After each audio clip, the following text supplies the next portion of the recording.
Alrighty, hello YouTube. Welcome back to my channel. For those of you who don't know me, my name is Cryptic Coil, and in today's video, I'm gonna do a book haul. But first, I need to issue a caveat. I'm kind of sick right now. I kind of have been for an entire week. I had to like leave work early on Wednesday and call out yesterday and today, and I've been coughing really bad, and talking it kind of triggers it. So please forgive me if I start coughing and sniffling. Okay.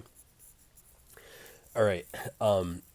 With that being said and out of the way, two more things. Here's an exciting bit of news. I'm doing a buddy read with my good friend Zach from Shadyside Library. What's up, man? Thank you for doing this with me. We are both reading The Season of Passage by Christopher Pike. And it's about darn time I read this book because I bought it in eighth grade and I haven't read it ever since. I actually loaned it to my father and he read it when I was in eighth grade and he liked it, but I never read it. And so this is the year that I'm finally going to read it. Speaking of which, whatever happened with the movie? What's his face? The dude who did the Midnight Club for Netflix, and he did Doctor Sleep from Stephen King. Mike Flanagan. He was supposed to like direct this movie, and it was supposed to be out like years ago, and it never happened. I hope it's still in the works. Anyway, so there's that. All right, the last thing before I jump into this book haul is there's kind of a newer booktuber by the name of Nocturnal Nasties. She's from Ireland, and she just uploaded a point horror book haul. She went to a local bookstore in her town in Ireland, and she found a whole bunch of point horror books. Some of the titles I'd never even heard of, and so that was cool and fun to watch. But anyway, she's kind of new and on the scene. So I would encourage you to go check out her channel. I will leave a link to her point horror book haul in the description below. All right, with that being said, let's jump into my book haul. And I think that so I have middle grade, young adult, and like two adult novels in this haul. So I do have a caveat. Again, I'm sorry. Last week I uploaded an updated point horror, point fiction, scholastic book collection update video, and it's like 2 hours long, and I only have like 25-ish views on it. And so that kind of tells me that no one really wants to watch me talk about these books for 2 hours. And so since most of you didn't watch that video, those of you that did watch the video, you're going to already have seen these books in my collection because I've recently acquired a good grip of point horror books myself. And so I am going to be showcasing those in this book haul. All right.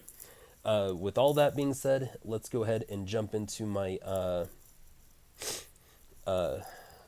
book haul. Okay, so foist things foist.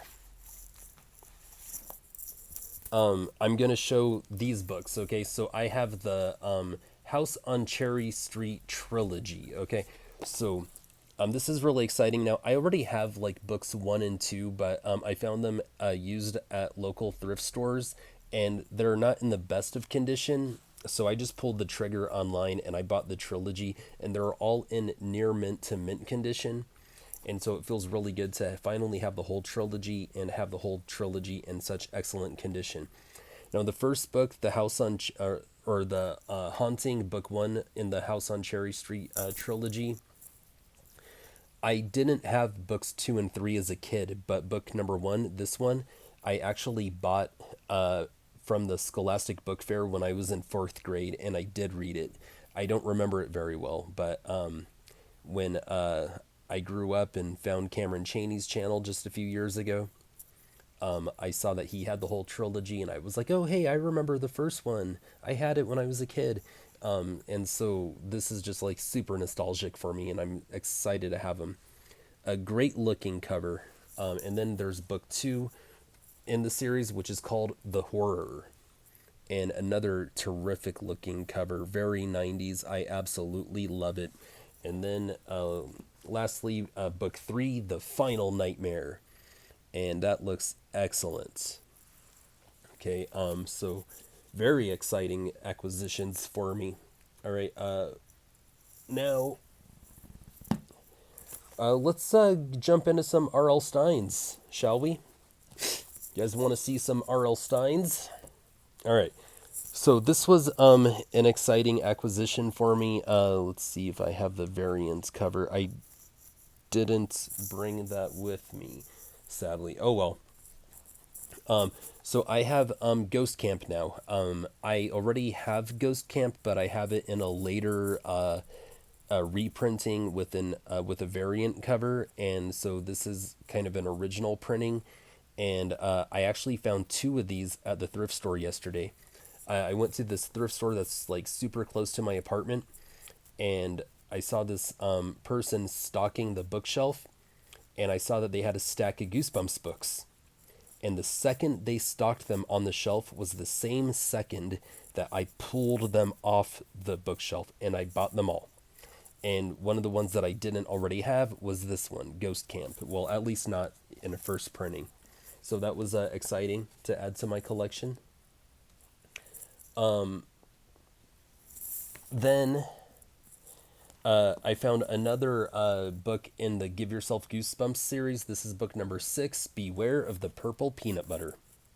That is so absurd. It's so wacky, but like awesome at the same time. I love it. Now, I'm not a fan of this series. I read one when I was a kid. I think I was in 5th grade when I read it. And I was like, nah, don't do this to me. Like, just give me a story. Give me a first, a second, and a third act. Take me from point A to point Z. And I don't want to, like, flip through pages and, read alternate endings. And I don't want to do that. Just give me a straightforward story. So I'm not really a fan of this series, but I have a couple more in my collection. And anytime I find one out in the wild, I'm just going to pick it up for the sake of, having it in my collection, but I have no desire to read these. It's just not my thing. All right. This one was very exciting for me because I just found out about this like last year or the year before, but there's this Still More Tales to Give You Goosebumps series where R.L. Stine wrote 10 he writes 10 short stories, and he puts them in these. Now this is special edition number 4. I already have edition number 5 and number 6. I'm missing numbers 1, 2, and 3. I have no idea how many books there are in this series, but it's just really, really awesome to have another one in my collection. It's nice to have 3. And let's just see what the names of the short stories are. Pumpkin Juice, Attack of the Tattoo. That's interesting. The Wish. Okay. An Old Story, The Scarecrow, Awesome Ants, Please Don't Feed the Bears, The Goblin's Glare, Bats About Bats, and lastly, The Spacesuit Snatcher. Okay, that's interesting. This is from 1996. I was like at the peak of my Goosebumps love at that time, and I didn't even know about this series. This is almost a 30-year-old series, and I didn't find out about it until last year or the year before. Wow, interesting. Okay. Then this was really exciting for me to find because I think it was the only one I'm missing. I think I have like 17 or 18, and I just needed this one. And it's The Little Shop of Hamsters, book number 14 in the Goosebumps Horrorland series. I have no intention of reading this book. I just do not care about hamsters. I don't even want you to... look, someone out there read this and loved it, okay? Someone out there really enjoyed themselves while reading this. That it's not going to be me, okay? I just have it for the collection. I'm not reading this one.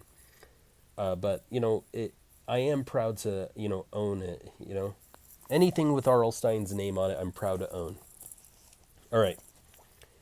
I found a book in the Shivers series, book number 3, Ghost Rider. Okay, I love this cover. You have a skeleton with a typewriter sitting on top of a tombstone in a graveyard with a full moon. I mean, that is a great looking cover. Is this Tim Jacobus? I don't think it's Tim Jacobus. I don't. Is it gonna say cover illustration by Eddie Roseboom? I need to look into Eddie Roseboom and see if like I can buy this print because this is a really cool looking cover. And just for fun, I'm gonna go ahead and read the synopsis on back. I don't think there's a tagline on the front. No. Memories of murder. Amber and her family have just moved into a 100-year-old house. While she's exploring the house, she discovers a trunk containing some very old letters. She accidentally drops one of the letters in the mailbox. The very next day, she gets a reply, a ghostly reply, all about the family that built the house, their murder, and clues that help Amber solve this horrible crime. But be warned, this is a frightening tale of fan mail from the dead. Okay, that sounds excellent. And this book, so the cover is beat up, pretty. The front cover is kind of beat up, but the spine is actually holding up very well, and that's my biggest thing with books like it. As long as the spine is pretty sturdy and healthy, that's like my biggest thing, and because this one is kind of beat up, of course, I'm holding out hope that one day I'll find one in mint condition or near mint condition. I really wouldn't mind reading this one actually. So, and it wouldn't break my heart to, degrade the condition of this by giving it a read. So, I'll definitely read that one. Okay, and then this book, Haunted Athletes: True Ghost Stories by Alan Zulo. Now, I thought I had all the books in the series. I didn't. I didn't have this one. I just double checked, and I didn't already have it. And I wasn't too surprised because the cover didn't look familiar to me at all. But I have most of the other books in this series. Like there's the haunted schools, haunted teachers, haunted pets, haunted animals, haunted babysitters, and there's even one called the haunted shortstop. And this one is called Haunted Athletes. I wonder if this is a reprinting with a title change. Let me see if there's any kind of reference to that. Nope, there sure isn't. So I don't know, maybe it's different, but it's cool to add another one of these to the collection. And then I found this book by Margaret Bichard. It's called Star Hatchling. And it's about a girl that goes to another planet and gets lost, and she's the alien. So it's kind of like the movie E.T., except instead of an alien coming here, someone, a human goes over there, and they find themselves as the extraterrestrial. And, it sounds like a cool story, but aliens aren't really my favorite thing. I like vampires and monsters. So I don't see myself reading this one, but this book is in mint condition, and it's really cool to have it in my collection. It was printed in 1995, or copyrighted and printed in 1995. And this is a Troll and Puffin book. I didn't know that Troll and Puffin were part of the same organization, but I guess they are. So this is really cool, and it's in mint condition. This was exciting for me. I finally found a Screamers book, and I know Cameron Chaney has a few of them. I believe Zach from Shadyside Library has a few of them. But this is, another collection of short stories. And this is in like near mint condition.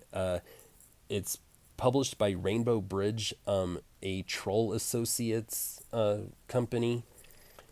So that's interesting. Like I said, this is in mint, like near mint condition, excellent spine, like almost as healthy as it was the day it was printed. Another book from 1995. So I'm excited to finally have a Screamers book to add to my collection. And this one was cool. Todd Strasser, he has this book, also published by Troll, and it's called Hey Dad, Get a Life.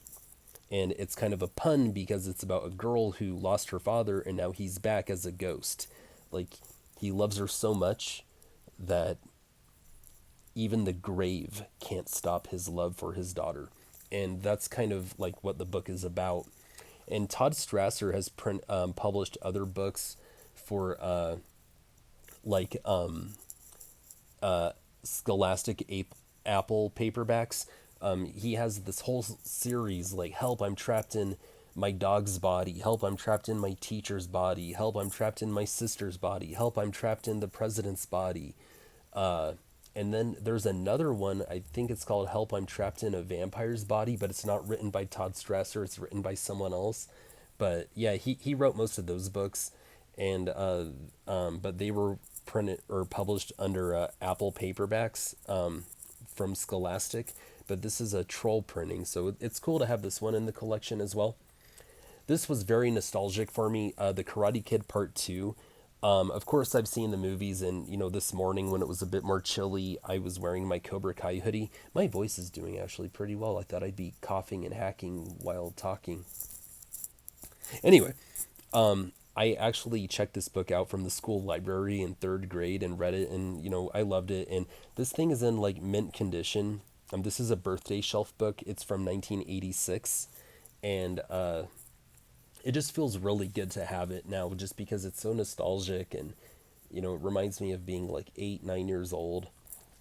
And then I found this one, and this is was pretty exciting for me because I have a few of her other books. This is from Cynthia De Felice, and it's called The Light on Hogback Hill. And I have a few of her other books that are like modern scholastic middle grade horror books.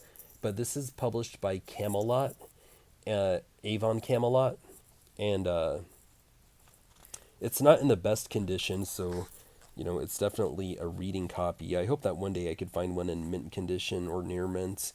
Um, I just want to see what year it's from. Oh gosh, the pages have been brutalized. Man, pages sticking, not sticking together, but 1993. Well, actually, this one was printed in 1995, so well, 1995 was a good year. But this, sounds like a really fun book. It's about a girl that moves to a new town, and there's a local legend about a hunchback witch that lives on this hill, and on Halloween, one of the local boys talks her into going up there with him to solve the mystery. And that sounds like a really good story. It kind of reminds me of Hocus Pocus, the Disney movie. Love that movie. Hang on, let me have another sip of my coffee if you don't mind. This is my Friday the 13th mug. Next month, this is May. Next month in June is gonna be a Friday the 13th. All right. So, do I have any more middle grade books? I don't believe so. I believe I have exhausted the extent of my middle grade books. Oh, no, no, no, no, no, no. I have a few more Goosebumps, actually. Oh, and a modern scholastic middle grade horror book. Okay, so when I swiped that stack of Goosebumps books from the thrift store yesterday, I found another copy of Phantom of the Opera, and I already have one in this edition, but like this is like brand new, like well, near mint. The back corner's a little bit creased, but no biggie. I didn't have the heart to leave it at the thrift store and let someone else buy it, even though I already have it. Yeah, I know, I'm greedy. My bad. But this was one of my favorites when I was a kid, and it's one of my favorite covers as well. So this was a really fun one. And then I found The Curse of Camp Cold Lake, and it's not in the best condition at all. I have a reprinting of it, but it's a later reprinting with a variant cover. This is book number 56 in the original Goosebumps series, and it just feels good to have it in my collection. So I went ahead and picked that one up too. And then the last of my middle grade books, I believe. Yeah, I'm pretty sure this is the last. Yeah, it's the last. is this one called by April Henry, and it's called The Girl in the White Van. And my gosh, this one sounds scary, and it's from the year 2020. Let's go ahead and read the synopsis on the back. When Savannah disappears soon after arguing with her mom's boyfriend, everyone assumes she's run away. The truth is much worse. She's been kidnapped by a man in a white van who locks her in an old trailer home, far from prying eyes. And worse yet, Savannah's not alone. 10 months earlier, Jenny met the same fate and nearly died attempting to escape. Now, as the two girls wonder if the kidnapper will kill them or hold them captive forever, they must join forces to break out, even if it means they die trying. Is it just me, or does that sound like a little bit more mature, like a story for a little bit more of a mature audience? Like, I'm not sure I'd want my 10-year-old reading that if I had kids. Maybe 12, 13, 14. I think that, like, in that age range. It's my understanding that these are middle grade books, these scholastic printing. I don't know, maybe I'm wrong. It sounds good, but yeah, I was like kind of shocked when I read the synopsis on the back. I was like, wow, that's scary. And I think it's because R.L. Stine kind of put this in my head. Shady Side Library did a book review for Blind Date, and he said that it was interesting that there was actually sex in the book, which is kind of strange for an R.L. Stine book. But R.L. Stine said that the reason why Blind Date, which was one of his point horror books, and the reason why the first couple Goosebumps books were actually so scary is because he hadn't really developed his writing philosophy yet. And his writing philosophy is actually that when you write for kids, you write horror for kids, the story cannot be believable. And then when you write for adults, it has to be believable. And when he adopted that philosophy, it kind of, helped him tone it down a little bit. And that's why some of the later Goosebumps books weren't quite as scary as the first few. And so when I read that, I'm like, wow, that's definitely a horror story, and it sounds very believable. And that's, I think, the reason why I find it so shocking. Anyway, let's get into my young adult books now. All right, so this one is really cool. It's a Janice Harrell book. My Janice Harrell book collection is actually growing quite a bit, and I'm really excited to start reading some of her work. But this one is called Dead Girls Can't Scream. I love that title. The cover is pretty scary. There's a Polaroid of a girl face down on the floor. Like, look at that. So I'll read the synopsis on the back of this one. She saw the body. Lori Wentworth jogged past that corner every morning. As a member of the track team, it was part of her training, but she'd never seen anyone there before, especially not someone stuffing a corpse into the trunk of his car. She had to be silenced. The blanket caught on the trunk latch, slowing him down. She'd seen him as she ran by. He'd have to get rid of her now. She knew too much. Hunted by a psycho, with a brutal killer stalking her, Lori fights for her life. Will she escape or become the next victim? How many girls will die before the heartless murderer is stopped? Okay, and that sounds like, a pretty good book. Oh, I didn't catch this. There's an inscription from July 23rd, 1993, to Stacy from Brenda. Aw, that's sweet.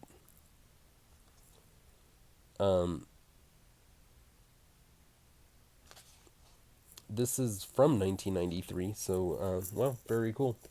Very excited to have that in my collection. Another one that I'm excited to have in my collection is If He Hollers by A.G. Cascone. These are the two authors who wrote the Dead Time stories. They're sisters, I believe, and A is like the first sister, and G is the second sister. Yeah, they wrote the Dead Time series, and this is a young adult horror book. It's an Avon Flair printing, and it's from, I want to say, 1995. Yeah, the Bookubus actually read this one and gave us, a brief review of it in her old school April video, and it was just really interesting that I had recently acquired it, and then for old school April, she read it and she did a review on it, and it sounds really really good. It's about this like creepy stalker guy. It sounds really good, and the Bookubus liked it. Uh, Another one, and I'm excited to have this one, and it's not in the best condition. I really don't like that. I might have to fix it with some, Scotch tape. But it's by Barbara Steiner, and it's called "The Photographer 2: The Dark Room." He'll capture her beauty forever. That's the tagline. And I don't have the first one, so now I need to get my hands on the first one. This was a teacher's classroom copy, homeroom 110. But I don't have the first one, so now I need to get the first one. This book is from 1993, so the first photographer book is even older than that. So I'll have to get my hands on that. That's cool. I have two that are not horror. This one sounds good. This one sounds like really touching, and I'm actually interested in reading it. It's called "Remember Me" by Cheryl Lanham, and that's the cover, and I love it. It reminds me of the '90s so much. Uh, that was a really fun time. Okay, it was a good time to grow up. This came out in February of 1996, my birth month, when I was 10 years old. So this is a 29-year-old book. And I will read you the synopsis on the back, okay? So check this out. Dear Diary, why is life so unfair? When I got caught shoplifting, I thought it was the end of the world. And when the judge sentenced me to 300 hours of community service, I thought it was an eternity. But I never thought that I'd love working at the hospice so much, or that I would meet someone like Gabriel. Gabriel has a weak heart. He says he's going to die, and since I met him, I've realized how lucky I really am. I used to think 300 hours of volunteer work was such a long time, but Gabriel might not even live long enough to see me finish. Leanne. P.S. How do you say goodbye to someone you love? I mean, that sounds really, really touching. Um, and I guess this is part of the Dear Diary series, and it looks like there's another one by another author named Cheryl Zach called Runaway. I mean, it could be the same person. I don't know. I don't want to make assumptions, but yeah, this one sounds like something that I'd actually read. It does sound like a tearjerker, though. And then this one was kind of exciting for me. It's not a horror book. It's published by Puffin. It's called Kiss the Dust. And the reason I picked it up is because in sixth grade, my social studies teacher had a few copies of this book on a bookshelf in her classroom. And I don't know why. She didn't like ever give us any downtime to read fiction. We had to study social studies. But I remember reading the back of this, and it sounded interesting, but it wasn't really something that I was interested in reading at that time. And now that I'm older, the nostalgia kind of hit, and someday I might want to read it. It's about a family that let's see, they're from Iraq, but they end up having to flee to Iran for political reasons, and I think that the story is told through the 12-year-old daughter, and so it's called Kiss the Dust by Elizabeth Laird, and it sounds pretty good. Then I found this one called The Night Room by E.M. Goldman. and this sounds good. It sounds very similar to this book that, or this movie that just came out on Netflix a few months back, or last year or something.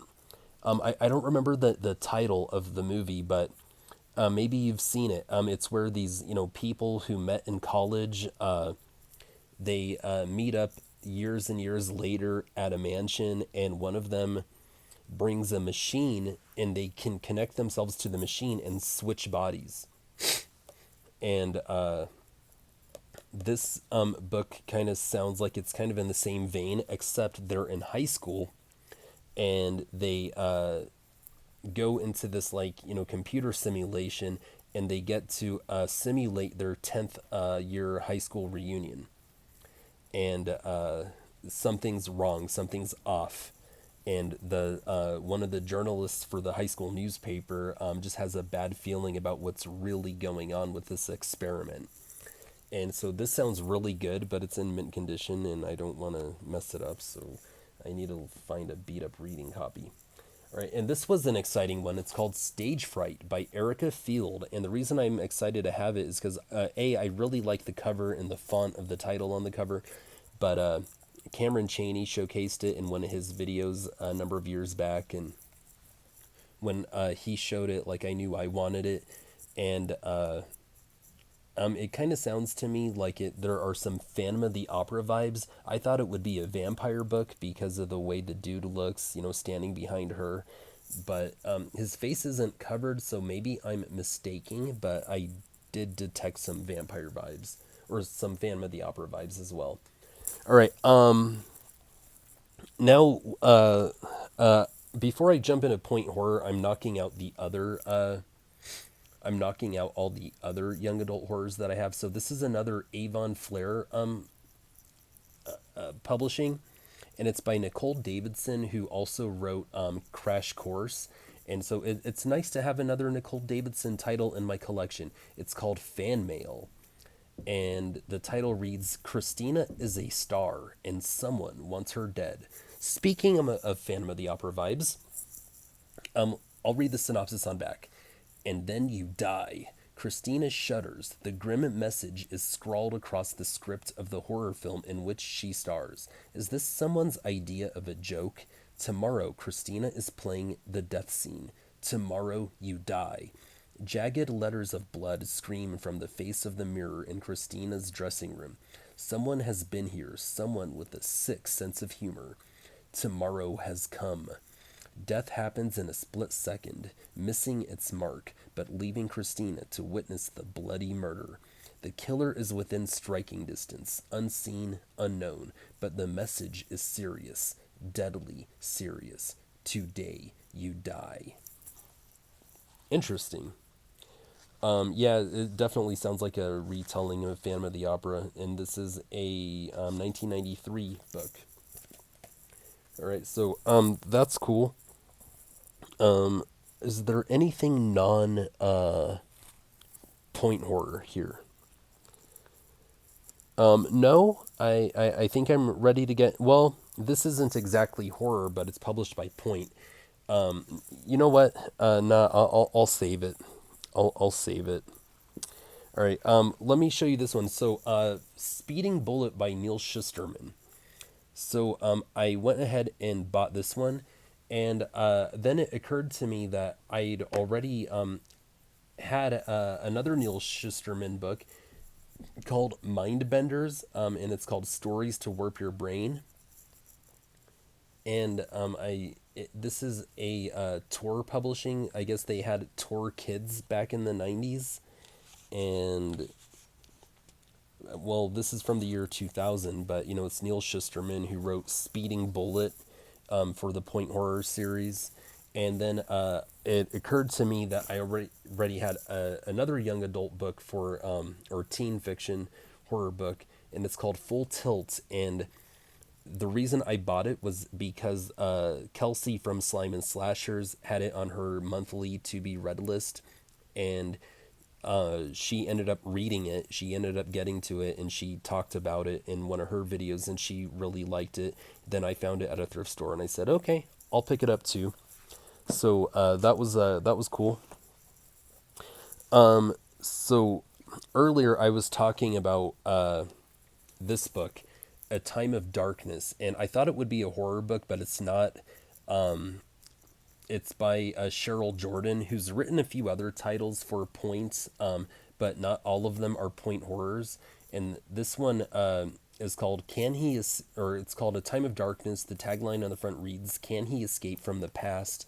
Uh, Let me just see what year this was. This was 1990, and it's just a story about a guy who woke up one day and he found himself back in time. At first, I thought that this was a cave girl, but now I think she might be Native American or something. And he's just, he wakes up in another time, and he's wondering if he'll ever get back home to his own time. And so the other book that I have from Cheryl Jordan is called The Juniper Game.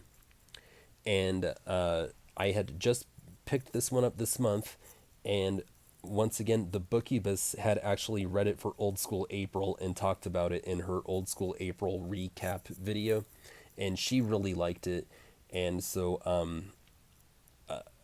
I hope that I can get to it soon as well. And it sounds to me, I'll just read the synopsis on back. Do you really know what we're doing? Dylan has never seen anyone as beautiful as Juniper. There was something magical about her, something unreal, and he would do anything for her. Anything. But Dylan doesn't exist in Juniper's perfect world until the day when Juniper does notice Dylan, sees him for the person he really is, and for his special gifts. What Dylan doesn't know is that Juniper wants to play a game, a powerful game that alters the future and the past, a game where there are only two rules, life and death. And that sounds good. And like I said, the Bookubus said she liked it. This is from 1991, and I think this is Cheryl Jordan's only point horror book. But I have another book that I think it's called like The Watchers or something, and I think it's more like dark fantasy with horror leanings. Oh, uh, sorry. These are not point horrors. It's called Sweetheart by Kate McDaniel. And this was a lucky find because I ended up trying to see how much they go for on eBay, and they're in the like $30-$40 range price point. This is a Harper Young Adult Publishing, and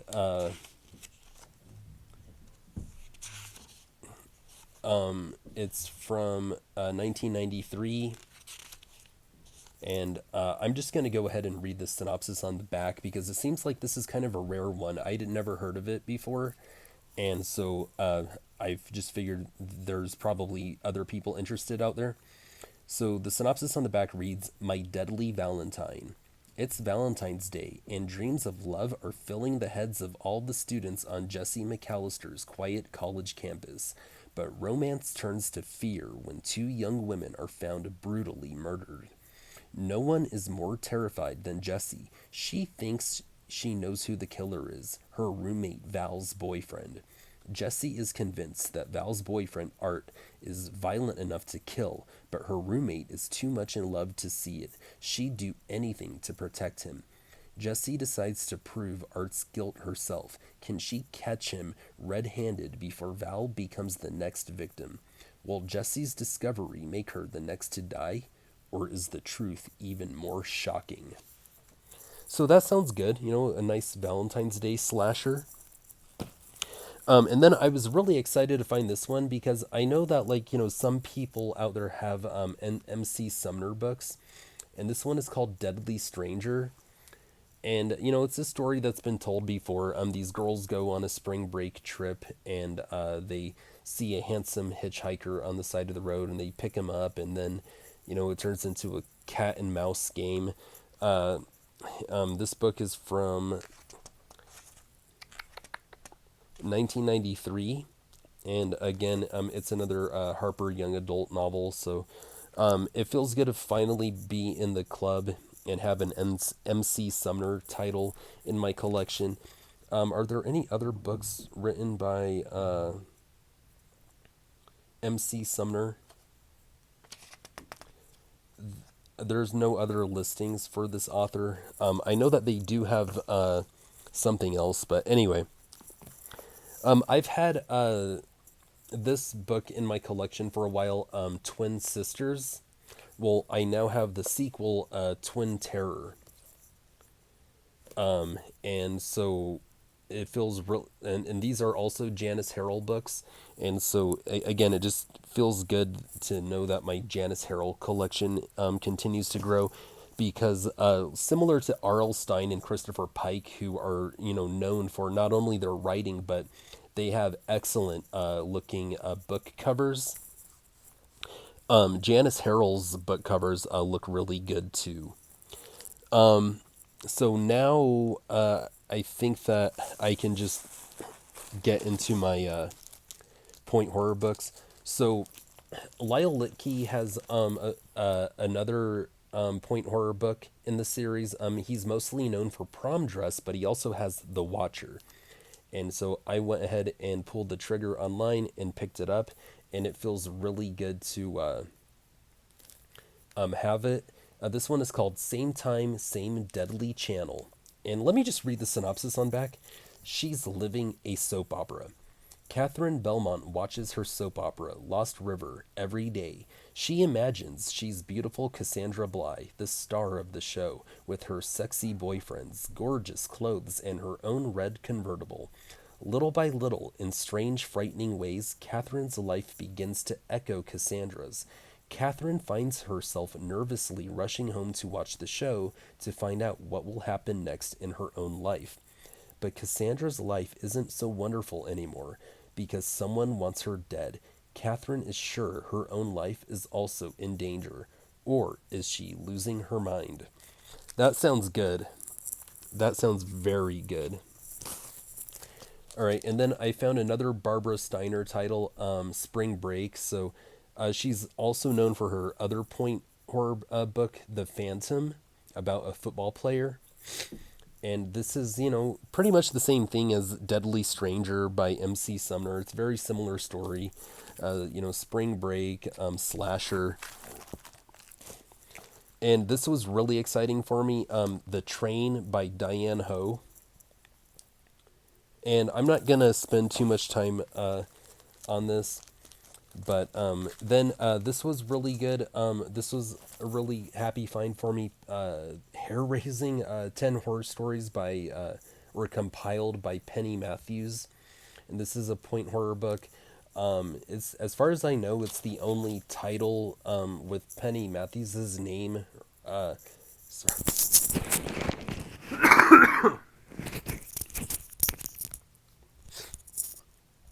Yeah, my cough is getting better. I'm sorry. So it feels good to have that in my collection finally. I finally found a copy of Funhouse by Diane Ho. It's a little, well, I think that this is my reading copy, and then I have another one that's like in near mint, if not mint condition. And it seems like everybody else had it except for me, and now I have it, so that's really cool. And it's got a great cover. Okay, I've been wanting this one so bad ever since I saw Cameron Chaney's point horror book collection. It's by Michael Scott, and it's called October Moon, and it has one of the best covers. That is just a good looking cover. And I think it might be a werewolf. Yep, it's werewolves. So that's really cool. And here's kind of a little bit of a rarer one. These ones go for some. You're gonna pay a little bit extra, like $20 or more maybe, if you buy it online. It's by Linda Cargill, and it's called The Surfer, and that's an interesting looking cover. I like it. I definitely like the fonts.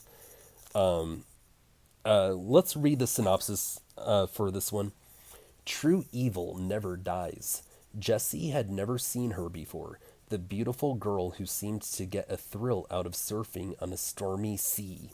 Maybe she'd been lucky in the past, but Jessie saw the girl's luck run out. Jessie saw her drown. So who's the new girl in town? The one who doesn't know who she is or where she came from? the one who seems to cast a spell over everyone she meets.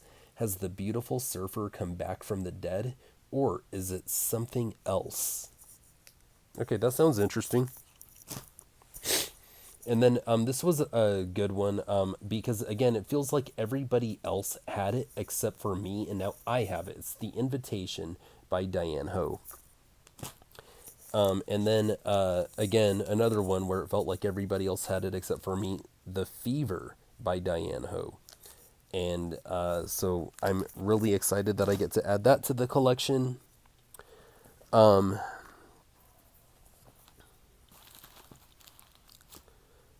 And then this one, Dark Moon 2 by Elizabeth Moore, Dreams of Revenge. I really love the cover on this. I'm not mad at a sexy goth vampire chick at all. I first found out about this book from Cameron Chaney's channel, and now I have it. But I need the first one, Dark Moon 1. So I think that that's going to be one of the ones that I pursue next. And then, okay, Carmen Adams's, hang on, I have more books over here. I'm not trying to make this video take any longer than it has to. I'm really not, but, oh. Okay, so Carmen Adams is kind of known for being a point horror author, even though she only has one book to her name in the point horror series. And so her book is called The Claw.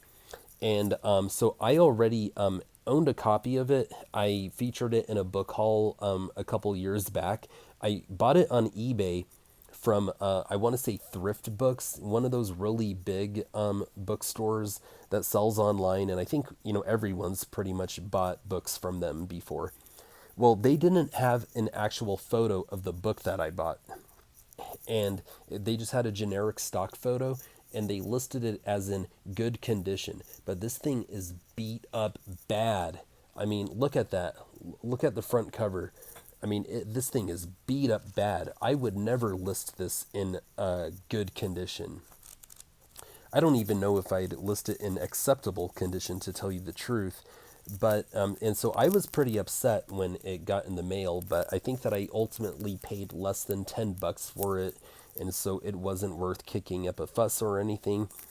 And then I knew that someday I'd, find a copy in better condition, and I did. So this is beat up copy is the British edition, and then this is the American edition, and it's in mint condition.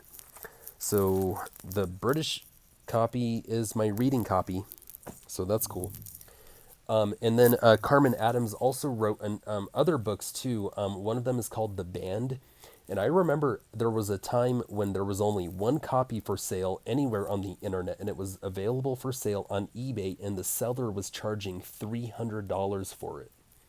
I held out for a while, and I think I paid like 30 or 40 bucks for this. It's in mint condition. And then another one popped up that was not in good condition at all. It was incredibly beat up. So, and I think I paid like $11 or $12 for it, and I bought it as a reading copy, and I read it last year, and I've been meaning to do a book review on it, but I just haven't gotten to it, but I will soon. All right.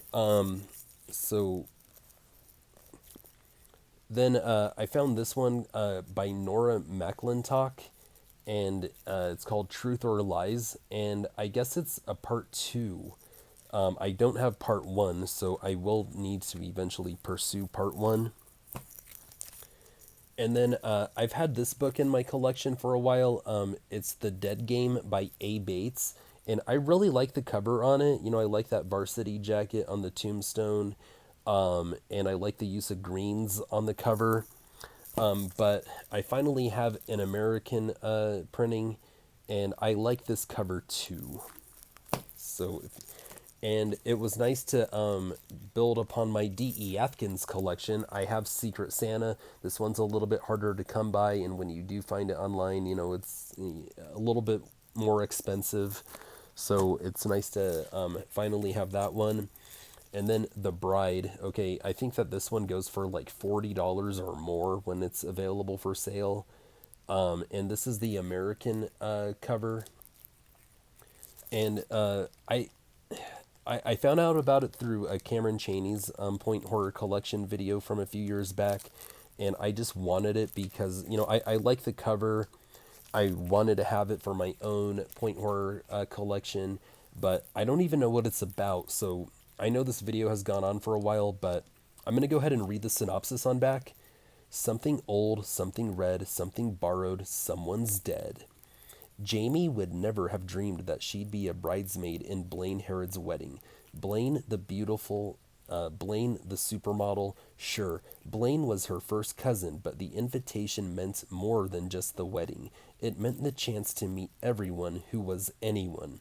It meant attending the event of the year, and it would take place at Sand Hill, the largest estate in Point Harbor. But no one could have known that the old estate was haunted by the ghost of a bride who never made it to the altar. And when strange things start happening to the guests, it's pretty clear the ghost plans on making sure Blaine's wedding doesn't happen, even if it means killing the bride. Okay, that sounds really good. And then another D.E. Efkins book that I get to add to my collection is this one, The Cemetery. And this is the British cover, and there's some kind of, there's paint missing from the cover. But that's like the only flaw, really. And this is another one that, you know, you're going to pay some extra money for if you buy it on eBay or Amazon. You don't really find these ones too cheap. And it kind of sounds to me like it's got a very similar story to The Dead Game by A. Bates. And then I already had The Yearbook by Peter Larangis, but now I have Driver's Dead, which is awesome. And then Robert Westall also has another book for the Point Horror series called Ghost Abbey, but then he has this one, The Promise, and it's got a really good cover on it. I like it. Okay, and this was one of the, I think this was the only Carol Ellis book that I didn't have, and it's called The Stepdaughter, and now I have it, and it feels really good because this does sound like a really good book.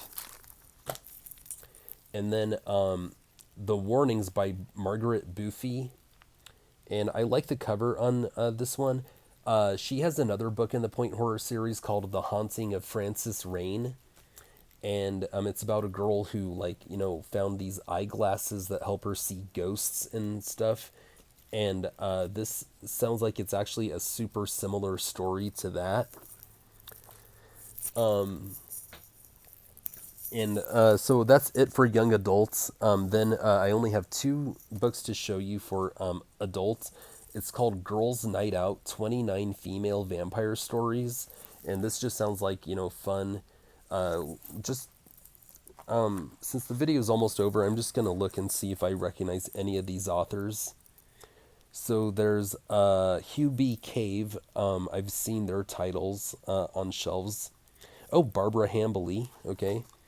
I have one of her books.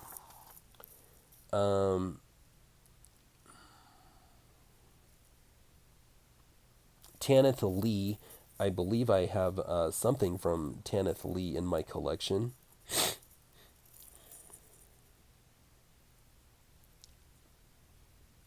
There's an author named Manly Wade Wellman. If I ever have a son, I'm going to name him Manly. So I don't really recognize too many of the authors in this, but you know, I love vampires, and I'm not mad at having a collection of short stories about female vampires. And then lastly, I found me a Richard Lehman book called Resurrection Dreams. All right, and since this is my last book, I'll go ahead and read the, there's no tagline on the front. I will read the summary on the back. But first, he has an endorsement from Dean Koontz on the cover of this book, and it says, "No one writes like Lehman, and you're going to have a good time with anything he writes." And here's the synopsis on back. Oh, he has another one from Stephen King. "If you've missed Lehman, you've missed a treat." Okay, so here's the synopsis. Back in Ellsworth High, there was definitely no one weirder than Melvin. All the kids made fun of the way he dressed, the way he acted, everything about him.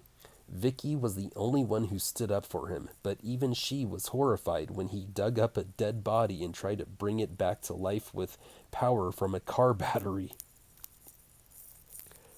That was years ago, but Vicky still has nightmares about Melvin. Now she's back in Ellsworth and she knows she'll have to see Melvin again. He's just been released from the institution and he's acting even weirder than ever. His experiments with the dead have progressed, and as soon as he can get Vicky where he wants her, he can make his most twisted dream a reality. That sounds good. Oh my gosh. Okay, so this is from 1989. All right, so real quick, there actually is a booktuber who has read all of Richard Lehman's books, and he has a video where he ranks them from like his least favorite to his favorite. And I think I already have 3 or 4 other Richard Lehman books in my collection, and there's a vampire one that I really want to read because it's vampires. But when I watched this guy's ranking video of Richard Lehman's books, all the ones that I had were like in his bottom 5, bottom 10. So, but this one sounds really good. When I'm done with the season of Passage, I'm gonna read this because this just sounds awesome. All right. Well, this video was pretty long. Sorry about that, everyone. But I had a good time filming it and showing off this book haul, and I hope you had a good time with it too. All right. Thank you for watching. Horns up and peace out.